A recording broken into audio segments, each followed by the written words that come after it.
Good evening, adventurers, and welcome to the second episode of Goodberry Cafe. Goodberry Cafe is the little cafe that you stumble upon at the end of the road after a long day of questing, the one with the soft, warm glow flooding into the street, the melodic tune playing through the air that you can hear from blocks away, and the one where everyone is welcome to come in and pull up a chair. Today we're serving up a cup of inspiration, so I hope you'll come in and stay a while. My name is Jem, and I will be your host. This is only our second episode of Goodberry Cafe, so in case you're new, I do want to let everyone know a little bit about what the show is about. So Goodberry Cafe is an interview show where I'll be chatting with awesome guests who have a variety of different geeky and nerdy and artistic hobbies and passions about the things that they do, the things that they love, the things that they create, and the communities that they're a part of, and how all of those things affect them and others positively. I want this show to be a warm, safe, inviting space where you out there, our listeners, can learn about these various hobbies and activities and maybe just find and learn about a new adventure for you to try out too. So today we are speaking to my good friend Andrew J. Alandy, a multifaceted, multi-talented host, actor, singer, cosplayer, competitive gamer, and Twitch streamer. And I'm sure I'm missing something in there. You landed pretty much everything there. But if you're in Southern California, you might have seen him hosting a convention or two. I know, including Anime Expo, Anime Los Angeles. So Andrew, thank you so much for joining me today. It's a pleasure to be here. Thank you, and again, thank you to the wonderful people at New Age Geeks for having me here, and again to the wonderful people watching. Hello, it's nice to meet you all. Before we get into the questions, would you mind just introducing yourself and telling everyone a little bit about you? All right, yeah. So again, my name is Andrew J. Alandy. I'm a host, actor, streamer, competitive gamer. We said streamer already. So there's a lot that I do, but most importantly, human being, I'm a nerd. Say that proudly. I wear it proudly on my sleeve at all times.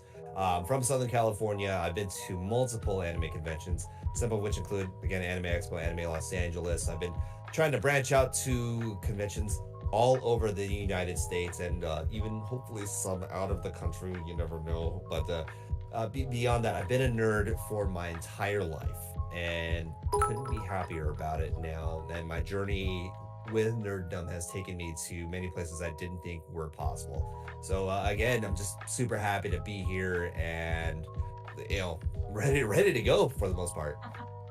Awesome. Thank you again for joining me. So let's get into it. As your intro described, you do a lot of things. You have your hands in a lot of cookie jars. So I'm curious, what was the first nerdy or geeky thing that really hooked you or got you into this path? So I get to say I get to belie my own age. I'm 35 going on 36, and the first nerdy thing I ever really remember was my brother, who's 10 years older than me, and he came home with the Nintendo Entertainment System, so the original NES, and so playing Super Mario, playing Duck Hunt, and it was like the kind of the bonding thing for our family. So that was my first taste of it. And there were small things that he would always introduce me to. He was actually the first way I really got into anime. He showed me an episode of Robotech as a kid. So that was for the classic anime enthusiasts out there. Robotech was my first actual anime that had a taste of, and it always had been this thing that I enjoyed, the fantasy. I got into King Arthur as a young kid because of this cartoon, King Arthur and the Knights of Justice. It was Saturday morning cartoon. So aside from watching Teenage Mutant Ninja Turtles and everything, it was King Arthur and the Knights of Justice that really got me started, and that stuck with me as I grew up, and I never grew out of it like a lot of my parents and all my aunts and uncles thought I would. But that was the whole thing. Was it was all around me from an early age, but I just dove in harder. Those were the first instances, and again, it was just all throughout life there was just, okay, this is something new nerddom that would would pique my interest. But if I had to say where it all started, it really was playing Super Mario on the NES. And I was like 5 or 6 years old, and I was terrible at it. Let's be real. Like, people like, dude, you're such an amazing gamer. I'm like, yo, no. If like, I grew up, I was terrible, man. But it is what it is. So that's where the origins come from. I mean, everyone's got to start somewhere. Exactly. So, what was your system after the NES? Where'd you go from there? All right, so after the NES, it was the Sega Genesis, because my brother bought one, because again, he was the one, he had the job and he was trying to buy it, but I actually got to play it more than he did, because I think he was in high school, so he got it because it was the cool thing. And then after that started to like transition out, and I was the one playing it more and more. So it was the Sega Genesis, and the we weren't allowed to buy games a lot, because I lived in my family was very conservative. So like my parents were like, yo, why are you playing video games all the time? You need to be focused on your studies. And I was like, but it's so much fun, like I enjoy this. And what didn't help was when we'd go to all of our relatives' places, and our relatives had like the Sega Genesis as well. They had a Super Nintendo, so they had all the other systems, right? But the Sega Genesis, the game they had that I never got to buy for myself, because when I was a kid I didn't have any money, my parents wouldn't buy it for me, of course, was Street Fighter. And we always used to play Street Fighter and just rotate with like the whole rule, winner stays, rotate the loser out. And I was like, oh, like I love this. It's so much fun. So like getting a chance to play Street Fighter on the Sega Genesis, and with my cousins, because they owned it, they would lend it out to me periodically. We'd swap games. Like he'd be like, all right, well, I've got this game. Can I borrow Street Fighter for a while? And that's how realistically, like I got to really monopolize the system. And I swear to God, I think I broke like 3 controllers just because of how much they got used. Dude. So your fighting game Yeah. stuff started that early? It really did. That's amazing. So I'll tell you this right now, like my family were ultra competitive at just about everything, especially from an early age. So like I said, like my cousins, we were all playing each other, and there was all like the 2 cousins that owned the system. Obviously, they were the best because they owned it, so they had like the most time to practice. But I could never beat them, obviously, because I didn't have the game. And I was like, oh, but I want to win so bad. Like just want to beat you once. And that was the whole deal. And I think that desire to like play more Street Fighter and then play more fighting games like kind of led me down the path that that I'm on today right now, with competitive fighting games and some of the ventures I've got into with that. All right, you got to tell me a little bit about this competitive fighting games pathway. I don't know anything about that world. I have a couple friends in that world, including you. But how does that go? How did you get into playing them competitively? So like as we get older, right, the systems get improved. Like PlayStation comes out, and obviously new versions of games come out. When the PS2 came out, there was a game called Capcom versus SNK 2. It was also in the arcades, and that was like the game we were all playing at the time. I mean, we're all a little older, but still, Capcom versus SNK 2. I mean, it was amazing, and I wanted so badly to beat my cousin Mark. So my cousin Mark, he was the best of all of us because again, he practiced everything. He actually knew how to play, and I was like, "Are you flipping kidding me? Like how? Like I need advanced strats to beat you." So I find this website called Shoryuken.com. If you're a fighting gamer from the early 2000s to the late 10s, Shoryuken.com was like this whole forum back when forums were a thing, before like Facebook, before that. But it was like this compendium of knowledge where people shared there was networking and there was shared knowledge there. So I was like, okay, I have to learn CVS2. Like I need to learn how to play better, right? So I made an account there and didn't really chat on there. But I was like, okay, trying to interact, trying to find more things, and my like learning about CVS2, I learned about this other game that came out in like 1999 around there, called Street Fighter 3 Third Strike. And believe it or not, like everybody was like everybody who knows me, and if you don't know me, know this. I'm a huge friggin' fan of Street Fighter 3 Third Strike. Like I don't think there's more than like I don't think I've ever gone more than a week without playing it. And usually it's like an everyday thing for me. I actually hated the game when I was learning because I was like, I prefer CVS 2. This is like I know the characters in this game. But then 2004 hits and the Evo Moment 37 hits with the Daigo parry, where it's like, you know, one of the most viral moment in all of fighting game history, possibly in all of esports. You know, don't you quote me on that; it doesn't matter. But I see the clip happen where Daigo full parries Justin Wong super, and I'm like, okay, forget it. I'm playing Third Strike. We're doing this. Like this is it. And it led me down playing Third Strike at the arcade. Like I was competing in other games like Initial D, Arcade Stage, and Dance Dance Revolution. And then I was like, nope, we're playing Third Strike now. Also because it was cheaper to play one quarter versus two or three for the other games. So that whole thing, like, it was this like snowball effect. And I can't believe that just making my devotion for Third Strike led me now to uh, it led me down this road of wanting to get better. Like I'm not gonna lie. For those of you who are still in school, please don't skip your classes to go play. Because I totally may have done that when I was in Yeah. college. So there was okay there was an arcade machine on campus that like the guy, he didn't really maintain it, but there was a local arcade the next city over. So we'd be like, hey, like, you guys really want to go to class? No, let's just go to interface right now. And sure, studious like good school kids, no, we went to the arcade to play Street Fighter instead of going to class. I'm sorry, mom. I'm sorry. Of course, like they're memories that will last a lifetime for me. Hmm. So, how did you get from playing in the arcade and skipping your class in college to competing?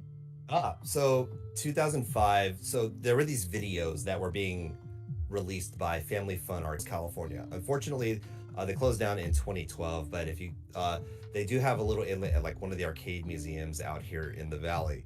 So going back to that, around 2004, 2005, they start releasing the videos of their tournaments, and commentator there, and they actually had live people commentating over the matches as they played, and these videos were coming out almost every other week, and I was like deep in the just deep in the Street Fighter 3 Third Strike. So I'm like, oh my gosh, like I'm learning, I want to play these. And so finally at the end of 2005, I'm like, okay, I think I've learned enough. It's about time to go like actually start arcade, which was interface, aka the place where I had been skipping class to go play.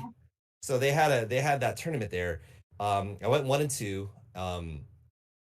I didn't get very far. I think I placed just outside of top 16. There were like 40, 50 people that played that tournament.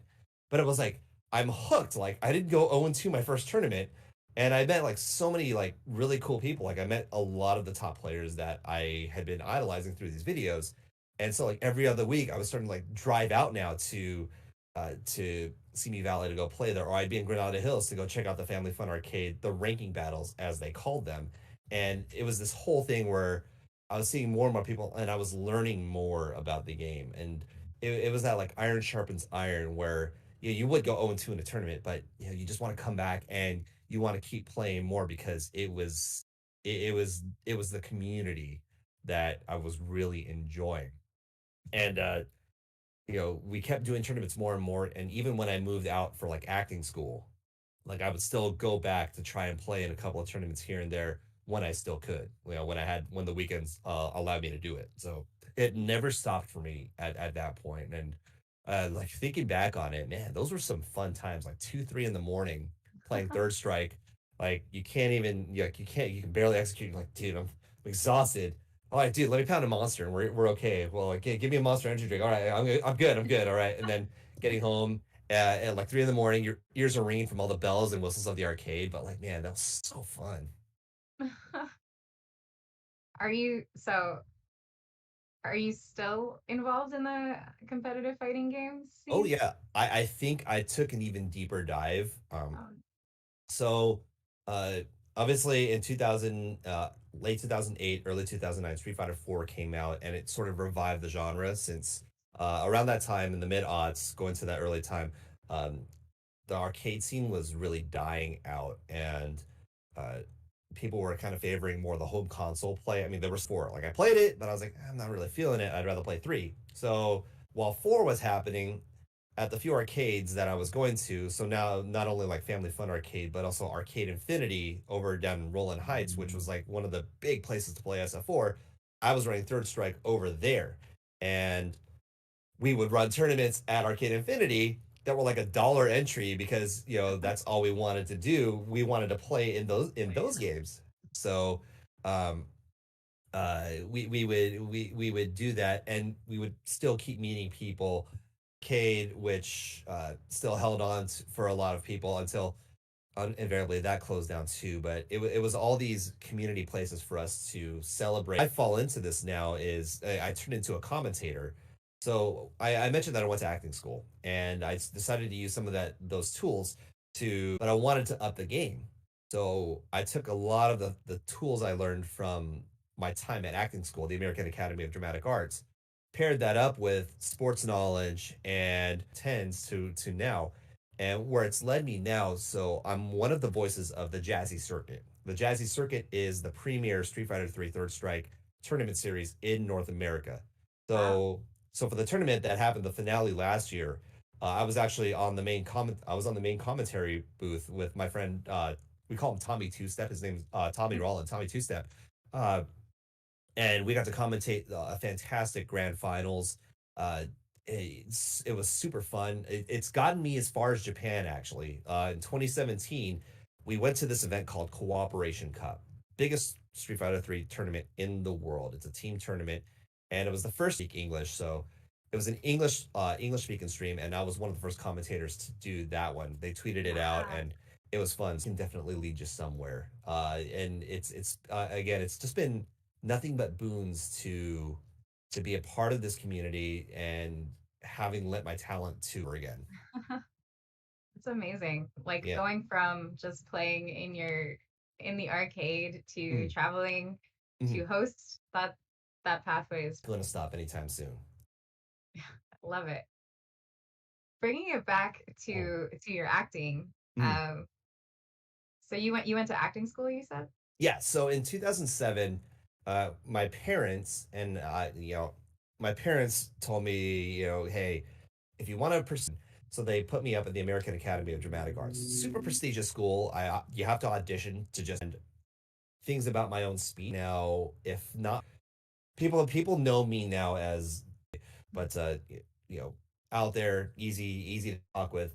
But like before 2007, it wasn't like that. It took a lot for me to really understand myself, and those 2 years in acting school taught me not just the finer points of acting, but also, hey, like I have to know what this instrument is, my entire body, and know what I can and can't do with it, and what I'm willing to also learn. Still remembering lessons to this day from the classes that I had there. Like there will be times where I'll be sitting and I'll be sitting in between matches of Third Strike at home, just relaxing, and then all of a sudden, random thought comes up, and next thing you know, boom! I'm like, oh my god! Like I understand the lesson now, and it's one of these things that one of my teachers there, Mary Blyer, fantastic lady by the way, uh, as she taught, she always said, you may not get the lesson now, but in 10 years or even 20 years from now, the lesson and you get it, then the lesson works. So it was worth your time because you may not understand it now, but you will understand it later. And I think that's been super necessary for me, especially with as a performer, sometimes you don't get that break. You don't get that break off the bat. So it's the patience, but also the lesson learned down the road. And it's all coming full circle now. That's amazing. I love that advice. Mm. So, were you interested in acting before? I was Mr. Performer. I remember in fourth grade, and I don't think I actually told a lot of people this, but so I was it was like it was a Snow White thing. It was a Snow White little play. Oh God, was it no, it wasn't Snow White. Not neither here nor there. It was Snow White. Yes, I'm sorry. It was like what a million years ago. But so we were all auditioning. The play was the play had the famous woodsman, and the famous woodsman was just like bragging because his song is "I am a trekker, now hold it right there," and I remember when I the song and immediately like the entire class was like, "What the hell?" Like Andrew can sing, and it our way. So it's always been with me and never lost it. I love that. uh, so beautiful voice. Thank you, Uh, appreciate it. very curious though, have you had professional voice training? Technically, no. Technically, no. In terms of one-on-one, I've never actually taken a voice lesson, but I can say that there was time trained at the American, actually singing supported, which I totally didn't do just now. But uh, also, Lord, how long was I in choir for? I'd say choir to youth, and when I was doing double duty for youth and adult choirs. So I guess you could say the training was there. The director Dominic McGower, who instrument, and he would always push me to achieve greater strength and also greater melody with my voice while still maintaining the spirit of what I was doing. So uh, I if you had to say vocal training, then I would say and student, it comes in various different forms. So that was a lesson that I also took to apply to other things in my life. And it helped me understand that I'm learning at all. While you sing, and so at you, uh, as somebody who's definitely not at home in front of a crowd, Mhm. I am curious. Do you still get nervous when you're speaking in front of a crowd? How Ab do you get the Absolutely.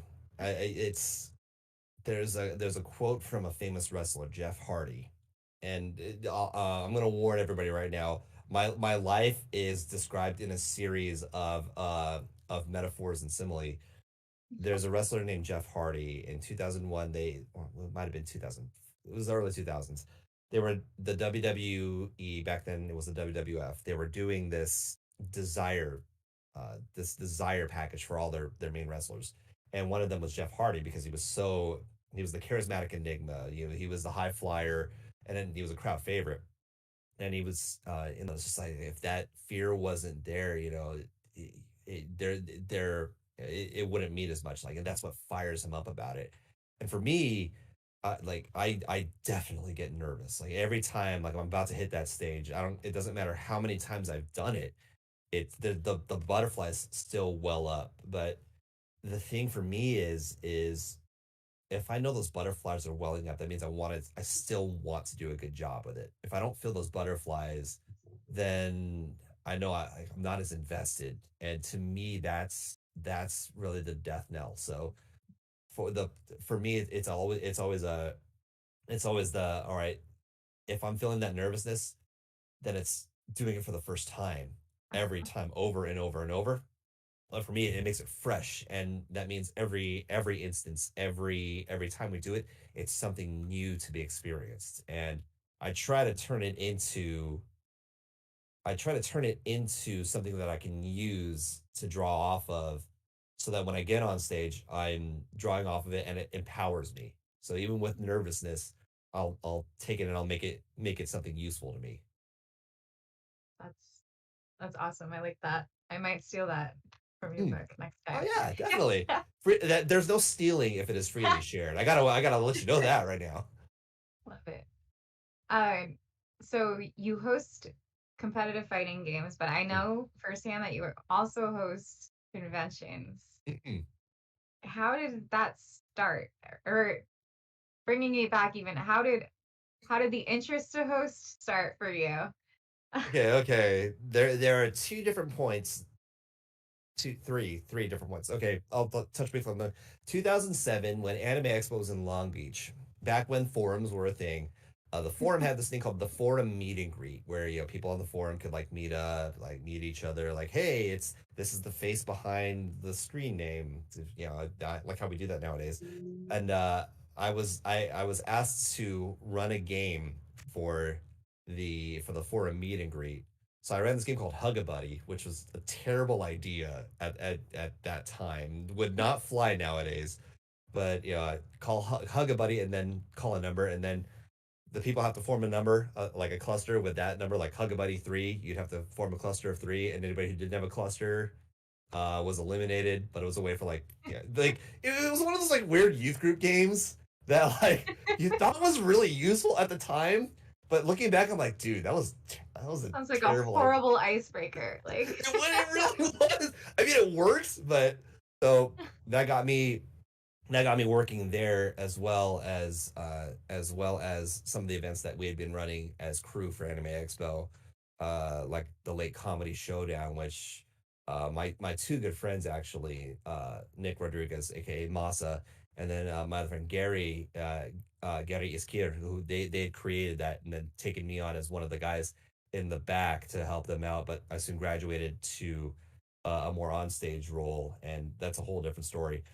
2010, actually, this is the other one where people started realizing that I can do this. I was supposed to run security for at a place called the Good Life, which was like an Asian store over in Northridge. And the reason being was in 2010, Miyavi, the famed J Rock artist, was making an appearance at that store. So I was helping out with line management, and then we needed to make an announcement. So I grabbed the mic casually and it turned on the announcer voice, and I was trying to direct people. And Paula Whitesell, who was one of the managers for that event, was like, hey, would you mind just hosting this at this point? Because so they gave me the mic and I was like, okay, we're gonna do this now. And segue to 2013, which, like, by the way, the Miyavi event was so good. The meet and greet, everybody, the fans were so screaming so hard that Miyavi actually gave me tickets to his performance at the Novo the following day. So wow. that was fun. And then 2013, Pacific Media Expo, where I was now working with a group, and my friend Sammy Speed and I were tasked to host the masquerade. And now it was like, okay, like we're starting this whole thing now of hosting all these events and hosting these panels now, and we were more and more comfortable on the stage now. And I'd been staffing for so long, and I knew that I wasn't just meant for programming operations, I wasn't just meant for logistics. I wanted to be like, all that training was starting to well up again, and the desire to motivate a crowd, get them hype about something, it started to really well up. And at that point it just became host everything, run events. I had my team at Anime Expo running game shows with me as well, and that was from like 2012 all the way up till 2016, where we were running things like the scavenger hunt, the otaku parliamentary debate, all these things that just kind of conglomerated together, and it was just on the job training. And again, didn't even think about it until recently. And again, like, the things that you're doing are always adding up to they're always adding to the training. It's like the Karate Kid, like Daniel's wax on, wax off. He's not just waxing the car. You're learning how to block. So it's these things. It's all life to me. Is it weird to you to now looking at where you are now, hosting these big conventions, Mm. to think back to where you were as an attendee? How does that feel? Oh, uh, it's definitely weird. I, I know that in 2006, when I second year at Anime Expo, and I was walking around as an attendee. That's the last year I ever attended as that I was an attendee, and I was like, man, I could do so much more and get so much more out of the show if I'm diving into it, if I'm actually a part of the action. Um, spoiler alert to young Andrew right now. There go a lot of years of your life as a staffer for every anime convention known to man. But I think I want to say that younger me would be surprised at the level we're at, but also not surprised that we actually did it. Like, does that if that makes sense? Like I can see that. Okay, yeah, we actually did it, but like, oh god, like we got this far. And again, the most important thing to remind myself is we've only just begun. Love it. Love it. Mm. All right. What's your favorite convention Oh, you've been to? come on. Okay, That, it could be top couple. It could be a top couple. there's so many. Like there's there's a charm to each of them, even with some of them being so big. Like Anime Expo to me, that's always been home because that's where a lot of the legend really started. 2007, the forum meet and greet. Anime Los Angeles to me always been one of my favorites too. That's family right there. That's actually where I met my partner Utahime Cosplay, who's also in the chat. Hi Utahime. Um, I there's so many other crazy good conventions like Holiday Matsuri in Florida, which I got to go to last year. Oh, I'm so Such jealous. It's such a blast, and Ah, I think that it's hard to name one favorite convention because to me conventions are it's the people. It's really just the interactions we make. And I see a lot of people at a lot of the same events, but I'm also meeting new people at them too. It's so like it's hard for me to say that there's a favorite one, but a lot of them are near and dear to my hearts. Again, like AXALA, All That was great. Sakura Con when I went that time was beautiful up there. Oh gosh, even some of the events that I've been fortunate to go to. I went to an event uh in Mexicali, Haru ooh. Matsuri. That was like in 2017. It was a 1 day event, and the fans there, I was just there as a plus one for a friend, and somehow I became a cosplay judge there. But yeah, yeah, yeah, go figure, right? But that it goes to show how far fandom goes, and then you realize that fandom is in places you never expected, and it's wonderful to see, especially for younger me who, got made fun of a lot for being such a fan of ninjas, for being such a fan of anime, for being such a fan of video games. And I never grew out of it. And I'm looking back now, I'm like, well, I'm glad I didn't grow out of it. In fact, I'm glad I took it to the next level. And never leaving my fandoms as long as I'm living. I mean, things have definitely changed for Hmm, geeks, nerds, like, hmm, and how would you say that things have evolved from when you were a kid? Like, especially with Twitch, things are hmm. different now. Uh, the easiest way for me to explain how things have changed.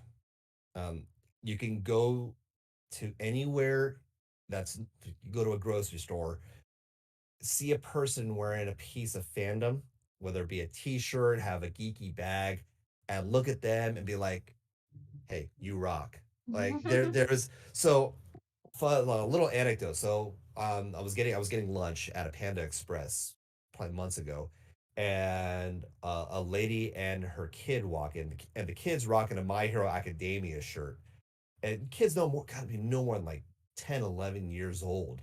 And I saw the kid and I was like, "Hey kid, like, that shirt?" I was like, "Right here. That's awesome." And kid's face lit up, like somebody recognized the shirt, and the mother was super happy, because you know, back then, I don't want to say back in my day, but you we really didn't get to express ourselves that way. We didn't get to. You had to keep it, yeah, I don't want to use the term closeted, but if you were a nerd, if you played video games, if you dug anime or cartoons or whatnot. Like I remember, none of the kids in second grade wanted to admit that they watched Power Rangers, but we all did, but we never admitted it to each other. And now I feel like if you enjoy it, you could express that. And I think that's so important that you could express your fandom for something because you're not hurting anybody by it. You're not, you're not taking away from somebody else by expressing your fandom for for for for anime, for comics. I think that it's definitely more mainstream now. And that does have it does have some drawbacks, but at the same time, again, fans get to actively be fans of what they love, and that's so important. It makes people so more comfortable to share their fandom, and it also brings out the people that you never would expect were fans. Like I'm finding friends from high school that are they're total geeks, and they were like, man, you go to all the conventions. I would have loved to have gone to a convention, and now they go now because they see that we're blazing the road for the next generation to enjoy. Play, to have fun, to feel Mm. comfortable enjoying these things. I love Oh it. yeah. Yeah, it seems like there has been a cultural shift Mm. totally from these things that we weren't comfortable sharing openly, and now Hmm. it's cool. It's Right. like video gaming is cool now. Look at Twitch in Hmm. general. Like people will watch you play video games now. I can Yeah. As a kid, I would have never thought that that Hmm. was a path, a way to go. Yeah. Like I in 20 like I remember part of my journey in 2013 was joining up with it was back then known as Elite Lounge Live, and it soon became Twin Galaxies Live. Yeah. And some of the personalities I worked with there, but it was so wonderful to see not just gamers there, but also personalities too that were there. I'll share an anecdote of one of my favorite nights there. It was the night that we were premiering dive. We were doing dive kick. For those of you who don't understand, who aren't familiar with dive kick is a fighting game that has two buttons, jump and kick. So basically, you jump in the air and then you press kick and they do a dive. And the reason being it's a dive kick is a lot of characters in fighting games have this move that's called a dive kick where they jump and then you feel like jumping the arc. That's like your jump arc. But if you jump and then hit kick at a certain point, they come at an angle and attack. And it's a very strong move. So the whole in joke was they created this game called Dive Kick. And we were premiering it at well, it was Twin Galaxies at that point, but a bunch of celebrities happened to be there too because of the connections were there. But you'd be surprised, and now I'm not surprised that a lot of them are huge video game and video game geeks. One of them, and I'm not sure if I'm yeah, I'm not going to name who it is, but I will say that they were a very prominent athlete in the early aughts, and they go and play dive kick against Mike Ross, who's Mike Ross is one of the premier he's one of the OGs in the fighting game scene. Basically, Mike Ross paved the way for guys like me in terms of content creation, hosting. Super charismatic fella, love that guy to death. So the athlete and Mike Ross playing dive kick. And I don't know if it's staged or not, but the way it worked, Mike gets a 4-1 lead on the athlete, and then the athlete outplays Mike Ross and wins 5-4 in one of the greatest comebacks I've ever witnessed in my life at there. It was one of my favorite moments of all time. And it just shows me that now it doesn't matter the definition of a nerd or a geek or no, we all have a little bit of that in us, and it's beautiful to see that blossom out into something that we can all share. Definitely. Mm. And you've mentioned two things so far that I think a lot of people, when they think of the term geek or nerd, Mm. they don't think of these things. So, comedy and wrestling. Oh. I'm curious, in your Yes. eyes, how do you see both of those things falling into the bubble, the nerd geeky bubble? Oh well, if there's one if see the funny thing is you mentioned comedy and wrestling. A lot of them draw from the nerdy sphere. Like for example, you look at a lot of the wrestlers nowadays, and they're paying homage to their favorite nerdoms, like Sasha Banks, pop like WWE superstar. When what? Oh God, what pay per view was it at that she dressed up as Sailor Moon, and her outfit was custom made by her partner, her husband, and it was Sailor Moon themed. Like that, if that isn't like direct on the nose, like come on, like, but you see it like other wrestlers like Ricochet, who they've used outfits for like they pay homage to the Batman. But you see like wrestlers in their outfits, and they're incorporating their nerdy passions into their outfits, and it's great to see that they can express that now. With comedy, there's actually, believe it or not, a lot of my fighting game friends are actually also comedians too. Like I got to shout out my friend Paul DeCure. Black Skills is what we call him. Super strong comedian too. Has been making his way.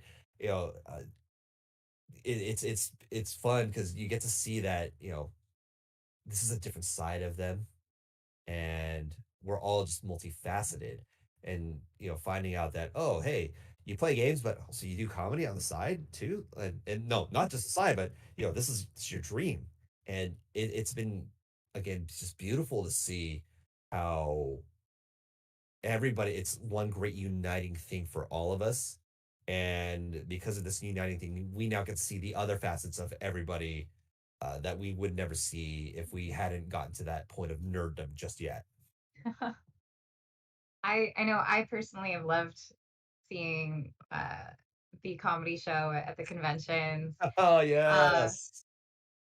Discovering that wrestling is a thing to be nerdy about Mhm. is also was new to me, but I'm about it. Yeah. Uh, I was a little surprised though, because in my eyes at first I don't consider those things falling into the same lines as like anime Mhm. or video games, but I can definitely see the overlap for sure. Yeah.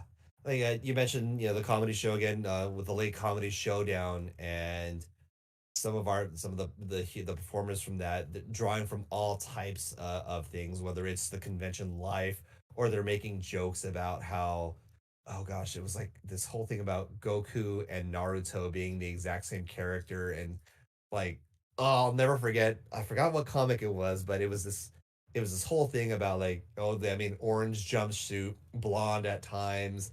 I'm not gonna do the joke justice, and I'll say it's been what 20, no, excuse me, 15 years since I've heard it. So, but also got a huge shout out to like the Cosplay Wrestling Federation.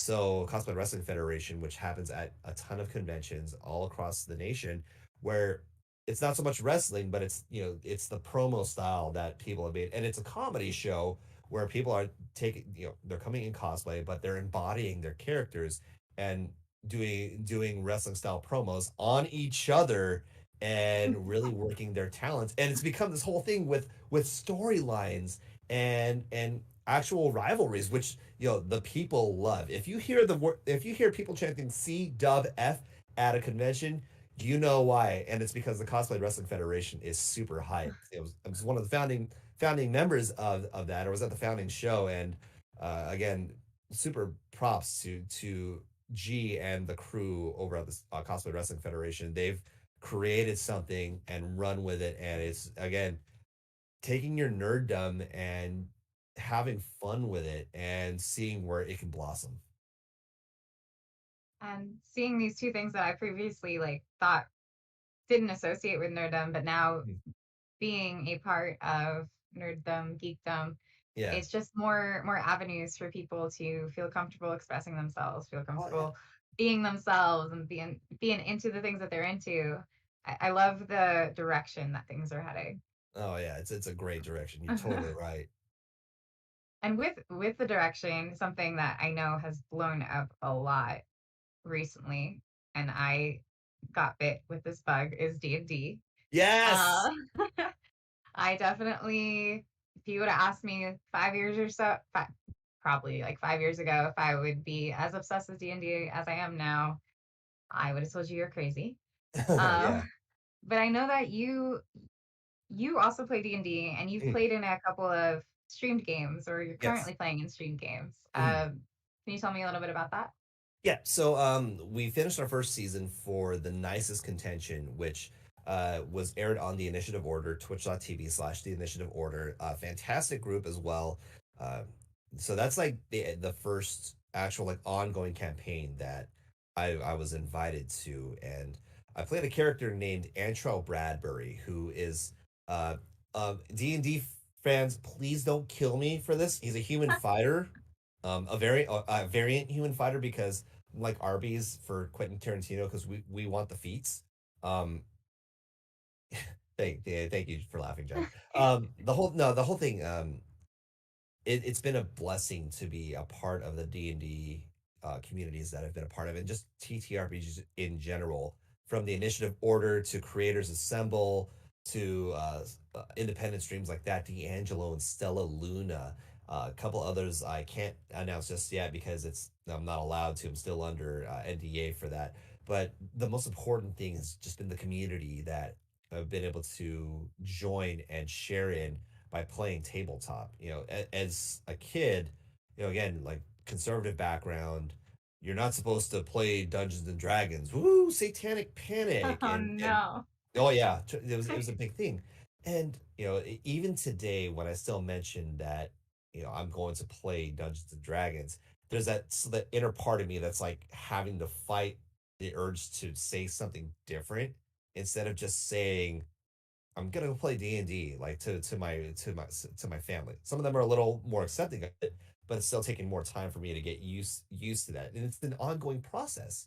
But at the end of the day, I look at all these the communities, uh, especially my family, with the nicest contention, with all of our characters, our DM who it has was on maternity leave, and excuse me, they just had their kid, so we're taking a break until we start the second season, and then also getting to do other campaigns. Gosh, like on that D'Angelo's, we were a part of the Tayar campaign. I was playing. Oh gosh, I was playing a human fighter. Oh geez, about that. Named Jackson Arcega. One of the great things that doing tabletop has really given me is a chance to explore my cultural background, especially for this is Asian American Pacific Islander Heritage Month, and with tabletop, I've had this desire to learn more about Filipino culture, and it gave me that. I was able to start learning more about what were the indigenous cultures like. What were some of the customs? What do some of these names mean? And it's given new avenues to learn and also connect with things that I never got to as a kid. Because I may have been kept away from it, but now as a 35-year-old adult, I have a chance to recapture some things that I wished I had when I was younger. And I can't thank everybody who's been a part of the TTRPG community enough for helping foster a space where everybody can play, as long as we can all sit equally together and be attentive to one another. So again, I don't know where I'd be without that right now. I'd probably be playing Street Fighter for like the 11th hour, but it's fostered so much creation, and I can't give it back. I'm gonna keep running with this as well. Love it. Mhm. How did how did you get started with D&D Uh, or tabletop in general? so ironically enough, in 28, it was like 2018 or something, or You're new too. oh gosh,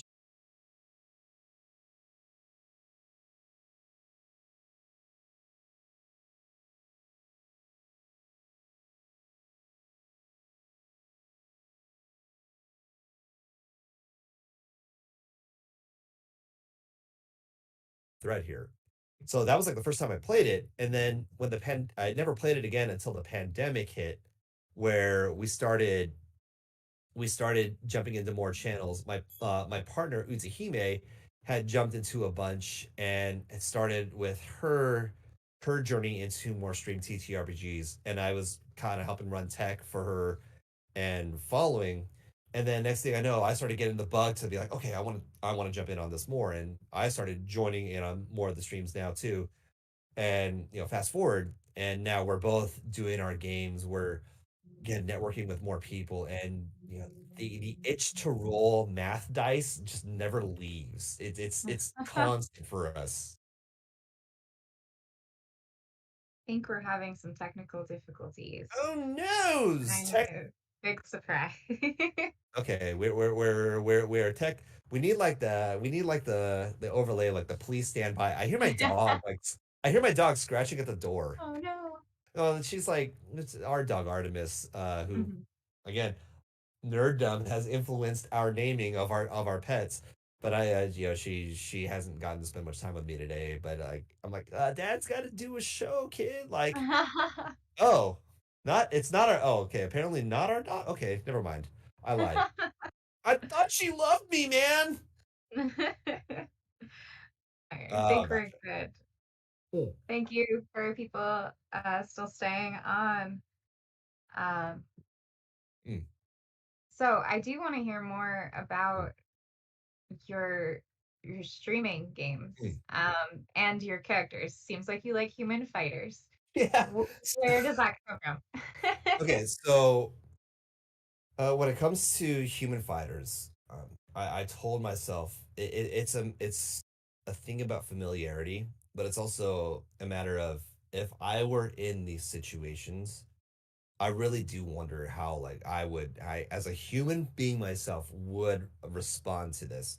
And I've always been a big proponent of humans not in D&D but just in general we're some of the most resilient, some of the most unique and awesome beings, and I always wanted to like play that. And I know now I'm starting to branch out to other races too, like I'm playing an elf in a future campaign at some point. But I know, right? It's everybody's like, you're playing it. Like, they're like, you're not playing a human. Like, what are you okay? Like, dial five if you're being held under your will or something. Um, the thing was, I never, I always wanted to show the power of the human condition, and I love fighter because of the versatility. Like spells, and I was never a spellcaster. Um, I always preferred the martial classes. And with fighter, I wanted to just explore everything. Like I started learning like the battle master build, and I was like, what can I do to take this build, as far as I can go? And now I'm working with samurai, and holding up for 1 second. I think our audio is Oh, the audio is down. down. The system.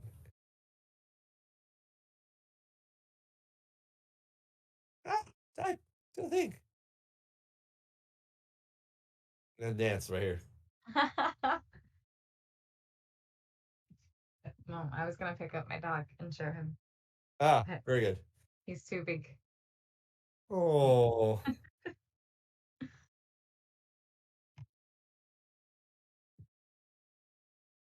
oh, like try to type messages to everybody. I don't know.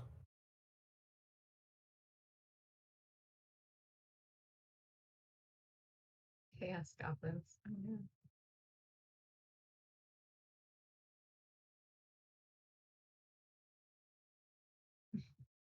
While we do this, I just got something that I really needed right now. Oh my god. Ah, ha, ha, yeah. All right.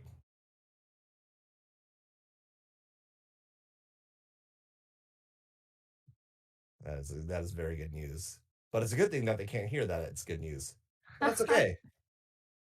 Well, congrats on your mysterious good news. I'm gonna take this box off now and just look at the crowd and be like, I love you. Aw. Yeah. The goblins just wanted to join the fun, but why it got wires crossed. Yeah. Buffering again. We're buffering? Okay. It looks like. Take my glasses off. Actually, these are blue light blockers. I'm like, I'm getting tired of wearing these. They work though. They do. Oh my They gosh. help me with headaches for sure. So there's a so there was this deal on Fat Kid deals for like the ones that I have, the Razor Oh, Anzus. They're like normally $200, but I got them for like 60.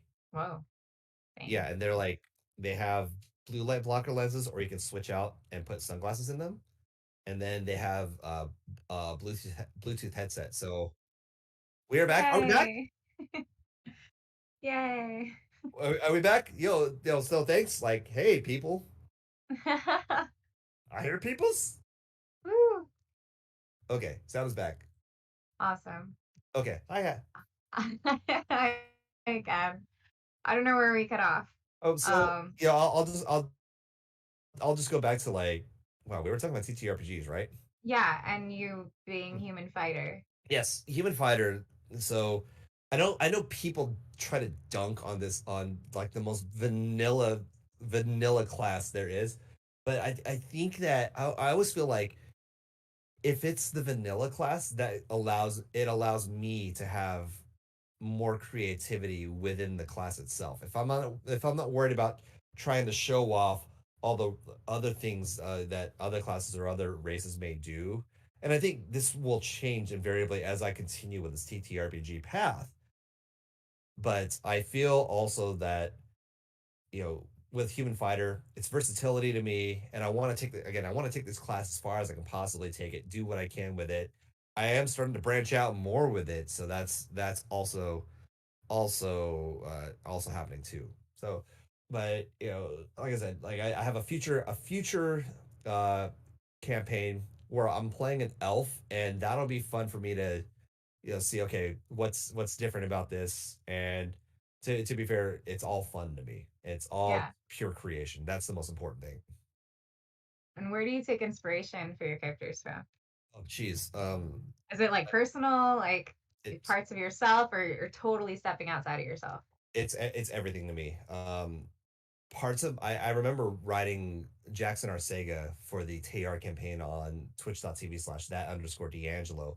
And at that time, I was going through a really rough patch in my personal life, in regards to certain people that were in my life. Uh, and as a result, the backstory for that character, which lined up with the way the campaign worked out, was drawn off of how I was feeling towards certain people at the time. Thankfully, the real life situation has been rectified, but I was able to really draw off some raw, real emotions for that character, and make Jackson become real. There were other things, there were inspirations from anime that I've taken. One of the feature characters, I'm not going to lie. I won't say which character it is, but one of the characters that I'm playing in the future takes design from Archer from Fate's Stay Night, my favorite anime character of all time. So the stimuli and the influences, they're all around me. It's just whatever seems to come around, and I'm fortunate to have a lot of influence around me that I can draw off of. So again, it's everything around me. Hmm. Have you played a character that's been hard to step into, like so far out of your comfort zone? Mm, uh actually, yes. There was a character on a channel that I'm not going to name, for certain reasons, but the character is a Kenku, and it was like one of the first times. It was a pre-made character, and I was asked to step in and fill the role. It was a Kenku bard, which makes no Ooh. sense, right? Like it's things and uses the gift of gab. Having a Kenku who can't really talk, but instead speaks in sounds and mimicry. It was an interesting challenge to try and out of the game. A good challenge for me to what never played before, never played a Kenku in my life, and it was CAW Yeah, apostrophe boom. So that's cute. there was that character. Hardest story beats in trying to make Caw Boom really work. It took a lot for me to understand this and make a Kenku. To play. Favorite character I love the most because he's so near and dear to me from Nisus. Uh, Antoine Bradbury as the human fighter, subclass samurai, was the hero. He's the hero that I always envisioned my younger self envisioned this hero and always wrote around it. And the part of it is not because of the way I wrote the character, but it's because of how the story unfolded.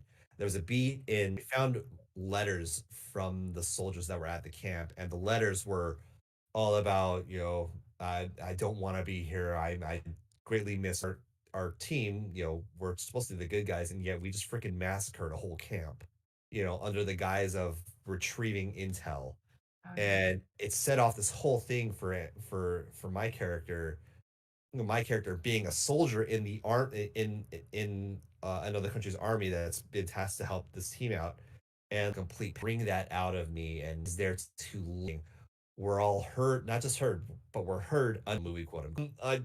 I can Pers- see it. Personally, I'm not ready yet. I know that I still feel I want more command over the game and to be more comfortable. Having goblin issues, so I hope to move forward fears now. They announced a lot of younger nerds that are looking up to teach some. You're in this road alongside me, and we're traveling this nerd path together. And the nuggets of wisdom I have, I'll give to you. Take whatever nuggets you have, but like Bruce Lee, absorb what's useful, discard what's useless, and make your own way. Make your own way with this. So if I can start to now lead others and give them the power to do. Would you mind sharing some nuggets? Any of your cookie jar is so big. So any of your passions or pursuing their own passions, nerdy passions to the fullest. I working on one thing, and when you're in a conversation with anybody, and this is not just in the nerd sphere, but in real life in general, when you're conversing with somebody and listening to them, don't worry words. Really try to take in what they're saying and how they're feeling. Give everybody a chance to really say what they energy in them. Hopefully, that energy now. There's even more room for creativity. The big thing notice when I try to talk, I try not to use habit to break. I still do this from time to time, and so it's okay if you do this, but the less you can do it, the stronger your speech becomes. Now, my father, who when he was my age and when he was younger, he always told me instead of using a like or an or an just pause. Just pause, because those dramatic pauses, they make you seem stronger because now you're gathering your thoughts. So you have time to gather your thoughts now, but now you've kept your audience in suspense of what when you're on the stage and which leads me into my third point.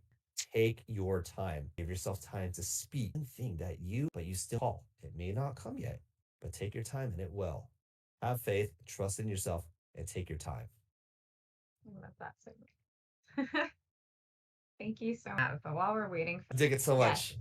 all Okay, right. fine.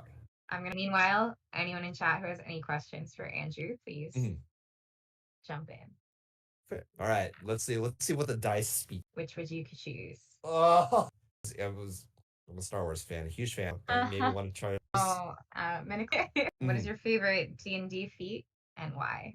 Okay. Favorite D&D feat. See, I could say polearm, and it's also it harkens to the first time I tried to min max a character. Yes, I'm a dirty min maxer. Deal with it. Um, if I'm playing a ranged class, like I'm playing a bowman, which I tend to play a lot. It's always something that I'm looking. I mean, I could myself, and it actually seems like really fun. Also, the musical episode with Flash and Supergirl was actually quite cute, and we would be able to like sing a bunch, and that would be like totally cool at karaoke. Isn't weapon. No, I was gonna say the tattoo technically counts as a weapon because it's you attack with it. Oh gosh, I really God, a lot of the campaigns I've had haven't really done a lot of items that weren't weapons or armor. Now I'm like, wow, do I really know those weapons? Like the immovable rod is like one that always comes to mind. Now I've never gotten to use it, but I'm in a bunch of like D groups, and you always see like, hey, like that's amazing that you thought of that, and if it's not rules as written, it works. So like, the Really immovable cool. rod would be like super fun to play around with. Before we your social media, go for it. All right, so first name, middle initial, last name, really active on there now. Instagram, starting to get back into it. Twitch.tv/Duralath is also mine. That's where I do most of my gaming, which is Street Fighter 3 Third Strike and a little bit of Hades as and by a little bit, I mean I play a lot of Hades. I a calendar right now, 3 on commentary duty for that weekend, one or the other. Either way, that's going to be there as part of the Jazzy Circuit. So also check out the Jazzy Circuit on Twitter. That's not me, but that's to plug as well. If you are a fan of Vampire the Masquerade and you need a great listen, I'm not just saying good, I'm saying great. Check out Vampire the Masquerade Port Saga. Now, you can find that wherever you get your podcast. That's Apple, Stitcher, Spotify, Google, iHeartRadio, right? Me, Kula Amy for the gifted subs, and Grey Ghost 85 for their one sub. And thank you to everyone still listening out there, everyone in chat for joining us, for asking questions here at the Goodberry Cafe. I hope you've enjoyed your stay, and I hope you'll join us again. Our next episode will be June 6th on Monday, 6 p.m. Pacific, 9 p.m. Eastern. Back playing D&D next Monday, and I hope you have a very good night.